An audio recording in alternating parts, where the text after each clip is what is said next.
और मान्यवर कुछ सदस्यों ने सवाल उठाया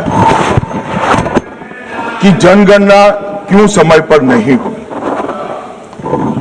मान्यवर सबको मालूम है कि 21 में जनगणना होनी थी और 21 में इस सदी की सबसे बड़ी महामारी आई, कोविड का संकट आया और कोविड के संकट के कारण जनगणना संभव नहीं हो पाई।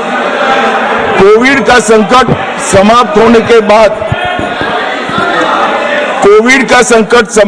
के बाद देश को काफी समय लगा इसमें से उभरने में, और जब 24 में जनगणना की शुरुआत हुई तब कुछ दलों ने उचित ही मांग करी कि भाई जाति के आधार पर जनगणना करनी चाहिए। सरकार ने अनेक दलों के साथ चर्चा की, अनेक जाति समूहों के साथ चर्चा की, कई सारे सामाजिक ग्रुपों के साथ चर्चा की, कुछ सरकारों से भी चर्चा करी, राज्य सरकारों से, और बाद में निर्णय करा 25 में कि हम जाति जनगणना कराएंगे।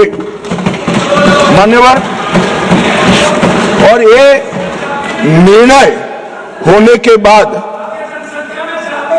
अब जो जनगणना हो रही है उसमें जब व्यक्तियों की गणना होगी तब जाति का कॉलम आने वाला है और जाति की गणना भी होगी, ये सुनिश्चित है।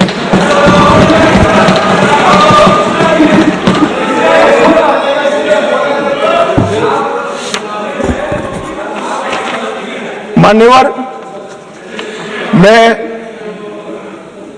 मैं पहले भी जो जनगणना हुई है कांग्रेस पार्टी के समय में, इसके भी प्रश्नोत्तरी को स्टडी किया हूं। जब बिल्डिंग की जनगणना होती है उस वक्त जाति जनगणना तो करते ही नहीं थे, परंतु धर्म भी नहीं पूछा जाता था और कुछ नहीं पूछा जाता था। मगर जब व्यक्ति की जनगणना होती है तब ये सारे सवाल आते हैं, कितना पढ़े लिखे हो, कब जन्म हुआ था, धर्म क्या है। अब ये भी पूछेंगे कि जाति क्या है। इसमें किसी को संशय करने की जरूरत नहीं है। नरेंद्र मोदी जी ने दूरदर्शिता के साथ आपको पहचान कर कैबिनेट प्रस्ताव में जनगणना की जाति के साथ होगी वो प्रस्ताव पारित। तो इसमें कोई कंफ्यूजन रखने की। पीयूष भाई क्या अपेक्षा रख रहे हो? ये जाति जनगणना की डिमांड नहीं कर रहे हैं, हमें उलझाना चाहते हैं। अब पीयूष भाई बेचारे भूले हैं, वो कहते हैं कि जाति जनगणना की घोषणा करे, ताली बजाओ। हम कर रहे हैं तो ताली नहीं बजाएंगे। उनको जाति जनगणना से कोई लेन देन नहीं है, उनको यहाँ बैठने से लेन देन है जो नहीं होने वाला है भैया अभी।